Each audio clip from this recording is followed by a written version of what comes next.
Tahun 30, tahun berapa? Baru ada partai politik Arab nasionalis, sosialis, sekuler. Pendirinya beragama Kristen Ortodok dari Damaskus, namanya Mitchell Aflaq. Partainya namanya Ba'ath, menggembleng kader-kader pemuda Arab. Dari Mesir Zakaria Muhyiddin, dari Libya Abdus Salam Jalud, dari Aljazair bin Bella, dari Suriah Abdul Karim Qasim, dari Irak Hasan Bakar. Nanti Zakaria Muhyiddin punya anak buah Muhammad Najib, Jamal Nasir, Anwar Sadat di Mesir. Di Libya punya anak buah Muammar Gaddafi. Di Aljazair punya anak buah Hawari Boumediene, Shadil bin Jadid, Boudiaf. Tunis Habib Bourguiba, Sudan Ja'far Numeri, Suriah Hafid Assad, Abdul Halim Khaddam, Muallim As-Sayyid, Irak Saddam Hussein, Toyes Ramadan, Tariq Aziz, Ibrahim Hamudi. Walhasil aktivis-aktivis pemuda Arab ini nasionalis, sosialis, sekuler, bukan ulama. Paham betul? Paham betul? Saddam Hussein ulama bukan? Bukan, nasionalis. Hafid Assad, Anwar Sadat atau Jamal Nasir Mesir, ulama bukan? Bukan, nasionalis. Tahun 36 berdiri pertama kali partai politik Islam, namanya Ikhwanul Muslimun. Pendirinya namanya Hasan Al-Banna. Orangnya baik, moderat, tidak radikal, enggak seperti NU lah. Tapi ada aktivis Ikhwan tahun 42 membunuh Perdana Menteri. Perdana Menteri namanya An-Najrasi, waktu itu masih Raja Faruk, masih di bawah Inggris. Perdana Menteri dibunuh oleh aktivis Ikhwan. Hasan Banna marah dengan mengatakan, kamu tuh bukan bunuh Najrasi, bunuh saya kamu itu. Betul, tahun 44 Hasan Banna dibunuh. Diganti pemimpin Ikhwan namanya Sayyid Qutb. Sayyid Qutb bukan Al-Azhar, bukan Quran Al-Azhar, keluaran Darul Ulum, Cairo University. Menulis buku namanya Ma'alim Fit Thariq. Apa namanya? Isinya apa? Isinya Sayyid Qutb ngomong apa di buku itu? Yang namanya jahiliyah itu bukan primitif, buta huruf, ketinggalan, terbelakang. Bukan. Jahil itu bukan ketinggalan, bukan. Jahil adalah sistem politik negara yang bukan khilafah jahiliyah. Komunisme jahiliyah, kapitalisme jahiliyah, sosialisme jahiliyah, nasionalisme jahiliyah, partai politik jahiliyah, pemilu jahiliyah, demokrasi jahiliyah. Ini buku Ma'alim Fit Thariq. Ini kuliah S3 loh ini. Insyaallah. Ini kalau di UIN bayar nih. Dikira gampangan apa murahan apa? Ringkas cerita. Diringkas. Kalau nggak ringkas 2 bulan saya cerita ini. Saya apal, ceritanya apal. Tahun 65 Sayyid Qutb, Muhammad Qutb, Zaki Muhandis, Al-Ashmawi, Hasan Hudaybi, Umar Tilimsani digantung oleh Jamal Nasir. Dibunuh di Medan Tahrir Square, digantung. Ikhwan Muslimun bubar. Bubarnya Ikhwan melahirkan 3. 1 namanya Jamaah Takfir wal Hijrah. Pendirinya namanya Syukri Ahmad Mustafa tahun 69. Apa pendapatnya? Semua orang kafir kecuali mereka yang gak kafir. Kenapa semua orang kafir? Karena yardauna bima laisa biridhaillah, membiarkan negara bukan negara Islam, kafir. Grand Syekh Al-Azhar membiarkan negara Mesir bukan negara Islam, kafir. Sunghapal Quran, kafir. Kiai-kiai kafir karena membiarkan negara bukan negara Islam, kafir. Itu jauh takfir wal hijrah. Tahun 80 membunuh menteri agama namanya Syekh Husain Al-Dhahabi yang punya kitab At-Tafsir wal Mufassirun, menjadi rujukan di UIN, di IAIN. Membunuh wartawan senior Yusuf Sibai. Puncaknya tanggal 3 Oktober 1981 membunuh Presiden Anwar Sadat yang membunuh Sersan Khalid Islambuli dari Jamaah Takfir wal Hijrah. Ini sangat penting Pak Bupati saya bicara ini, karena menurut Menhan tentara sudah ada yang radikal 3%. Mesir yang membunuh Anwar Sadat tentara, Pak kata Sersan namanya Khalid Islambuli sudah menjadi Jamaah Takfir wal Hijrah. Yang kedua, bubarnya Ikhwan melahirkan tarbiyah. Tarbiyah ini apa? Kelompok-kelompok diskusi yang mengkaji bukunya Said Qutb tadi itu. Nah, buku Said Qutb tadi dipelajari di Indonesia. Tidak ada universitas perguruan tinggi yang tidak ada tarbiyah. Semua ada tarbiyah, kecuali UNU, kecuali Universitas Nahdlatul Ulama, nggak ada itu. Mohon maaf, entah kalau UNMUH, saya nggak tahu kalau UNMUH ada nggak. Kemudian ada lagi jebolan atau bubar Ikhwan itu menjadikan tetap konstitusi, hanya namanya bukan Ikhwan Muslimun, tetap sama anggaran dasarnya, cita-citanya, namanya kalau di Turki lah, di mana? Di mana? Jawab, di mana? Namanya Partai Keadilan dan Sejahtera. Turki. Siapa ketuanya? Presiden Tayyip Erdogan. Itu Partai Sejahtera, persis duplikat Partai Ikhwanul Muslimun. Turki loh, saya nggak ngomong Indonesia. Tenang, saya tanggung jawab. Oleh karena itu, tanggung jawab kita NU luar biasa Pak. Luar biasa. Semua aliran di Timur Tengah di Indonesia ada. Takfiri ada, Auman Abdurrahman yang ngebom Makobrimob, yang membunuh atau nyerang polisi di Brimob itu. Yang jihadi Abu Bakar Bashir Amrozi itu targetnya non muslim, gereja non muslim, bukan masjid. Kalau takfiri masjid pun boleh. 6 bulan yang lalu di Rafah, Mesir, Aris, jamaah Jumat 380 yang mati dibom oleh takfiri. Suriah, masjid yang lagi ada Syekh Said Ramadan Al-Buti ngajar tafsir dibom. Kalau takfiri boleh ngebom masjid, boleh bunuh orang Islam. Kalau jihadi enggak. Kalau jihadi Abu Bakar Bashir enggak. Yang boleh dibunuh non muslim, gereja, wihara, pura. Itu yang jihadi.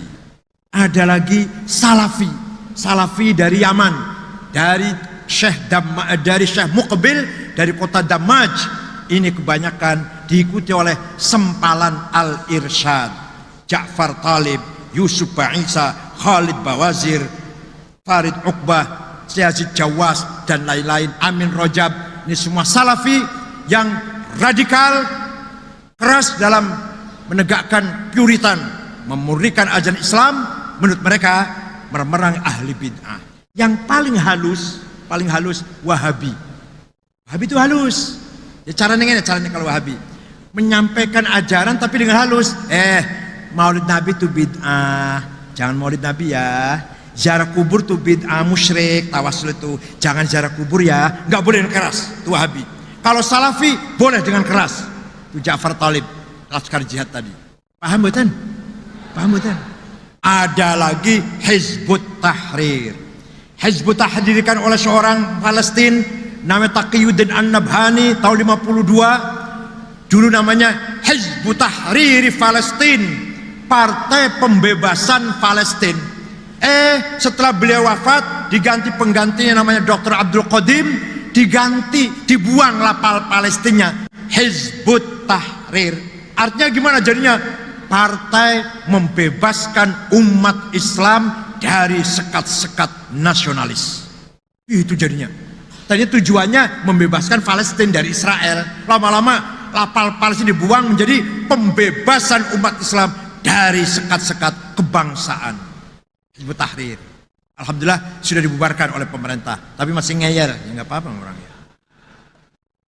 Nah, itulah cerita sedikit tentang Islam yang sebenarnya yang diterima atau dikembangkan oleh para ulama Nahdlatul Ulama. Islam ahli sunnah wal jamaah aqidatan wa syari'atan wa khuluqan, dan Islam Nusantara, yaitu Islam yang menyatu dengan budaya, Islam yang integrat dengan budaya, kecuali budaya yang bertentangan syariat. Minum-minum arak, hubungan seks bebas, tolak. Selama tidak seperti itu, diterima oleh para ulama. Sunan Kudus Sayyid Ja'far Shadiq Ibn Utsman mengganti sapi, korban sapi dengan kerbau. Di Qur'annya nggak ada kerbau, kan di Arab nggak ada kerbau. Korban tuh onta, sapi, kambing. Sunan Kudus menggantinya dengan kerbau, menghormati orang-orang Hindu. Itu namanya Islam Nusantara. Paham betul? Pitung dino, 40 dino, 100 dino, itu yang budaya lama, bukan budaya Islam. Tapi media diterima oleh Islam, oleh para ulama, diganti dengan baca Al-Quran atau baca Yasin atau tahlilan. Saya mboten kiai mlaku-mlaku ana wong sesajen. Apa iki? Sego sakepel pojok omah. Apa iki? Sesajen kiai. Nggo apa? Ngusir babi ngepet, tuyul, gendruwo, kuntilanak. Kamu kan kaya, jangan nasi sekepel dong. Masak nasi 15 kilo beras, potong kambing 1. Oh nggih kiai, nurut dia. Setelah nurut, jadi 30, 35 piring, 40 piring nasi, 40 piring lauk, gulai, lapor kiai. Sudah siap 40 piring nasi, 40 piring daging. Ditaruh pojok mana kiai? Di perempatan mana taruhnya kiai?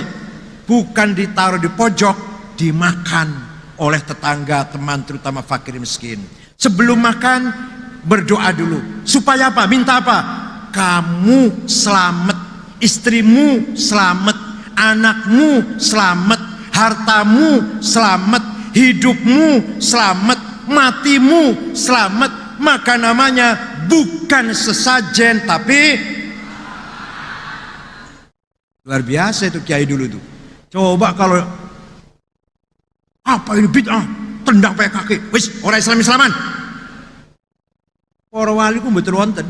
Wali mboten wonten seteko mlebu nang satu desa takbir, nggak ada. Baca sejarah. Mboten wonten mlebu nang desa takbir, nggak ada. Syekh Kuro Rengas Dengklok Kerawang, itu orang Cina itu, Syekh Hasanuddin namanya. Suaranya enak, ngajar Al-Quran, maka disebut Kuro, Qori. Wes, Prabu Siliwangi Kuncaningrat, Raja Pajajaran beragama Buddha, mendengar ada agama baru, marah, berangkat ke Rengas Dengklok dari Bogor Selatan ke utara, bawa pasukan. Saya bunuh itu. Agama apa ini? Sampai di sana Bu, ada muridnya Syekh Kuro lagi baca Quran, kutilang, kuning, tinggi, langsing, Masya Allah. Nah, namanya Subang Larang, anaknya Ki Gede Tapa, orang kaya dari Cirebon, Ki Gede Tapa itu. Ya, melihat cantik, suaranya enak, lagunya enak, klepek-klepek Raja Siliwangi ini, malah ngelamar. Kalau kawin mau, saya kawin saja. Syekh, yes, alhamdulillah, tapi kamu harus masuk Islam. Oh enggak, masuk Islam. Ada mas kawinnya, apa tasbih? Ya udah saya cari tasbih. Enggak ada di pasar sini, enggak ada. Di sana di Arab, di Mekah. Oh udah saya berangkat ke Mekah. Begitu mau terbang, baca hong. Biasanya terbang biasanya. Hong, macet. Pisal maneh, hong, orang iso mabur. Pisal maneh, hong, gagal mabur. Kata Syekh Kuro, kalau kamu mau terbang, baca Bismillahirrahmanirrahim, hong. Betul, dia belajar Bismillahirrahmanirrahim, hong, terbang sampai ke Arab. Niki dongeng loh, percaya bawa monggo, betul nggak apa-apa. Tidak lama datang bawa tasbih. Yang penting ini, ini bukan dongeng, yang penting terjadi perkawinan antara Raja Pajajaran Prabu Siliwangi Kuncaningrat dengan Subang Larang yang muslimah. Prabu Siliwangi masuk Islam, tapi Islamnya nggak semangat, ya nggak semangat Islamnya. Tapi nanti punya anak, namanya Sunan Rahmat atau Prabu Kian Santang atau Ki Galantrang atau alias Ki Setra yang mengislamkan seluruh Jawa Barat. Pajajaran bubar menjadi kerajaan Islam kecuali Patih Pucukumun dengan agama Karuhunan Sunda Wiwitan, suku Baduy di Malimping Banten tetap agamanya Karuhunan Sunda Wiwitan. Ini putranya Raja Siliwangi namanya Sunan Rahmat, kuburannya di Garut atau Prabu Kian Santang. Jadi Islamnya Jawa Barat karena sebab kutilang. Penting, Dan suaranya enak suaranya enak tuh orang patah ayu, orang patah narik gitu, orang patah menarik. Suaranya enak bocah, masya Allah. Kata syair Arab, haifa'u muqbilatan azza'u mudbiratan la yushtaka qisarun minha wala tulu. Dipandang dari depan seksi, dipandang dari belakang ajza, pantatnya besar, luar biasa. La yushtaka qisarun, tidak terlalu pendek, wala tulun, tidak terlalu tinggi. Fahmun muqalladuha fa'mun muqayyaduha fi khalqiha an banatil fahli tafdilu. Lehernya gemuk montok, pegelangan tangannya juga montok, lebih cantik daripada perempuan-perempuan dari kaum priayi. Itu baru namanya orang cantik, Bu. Di Kudus ada nggak ya? Insyaallah. Hadirin saya hormati. Jadi kesimpulannya apa yang saya sampaikan?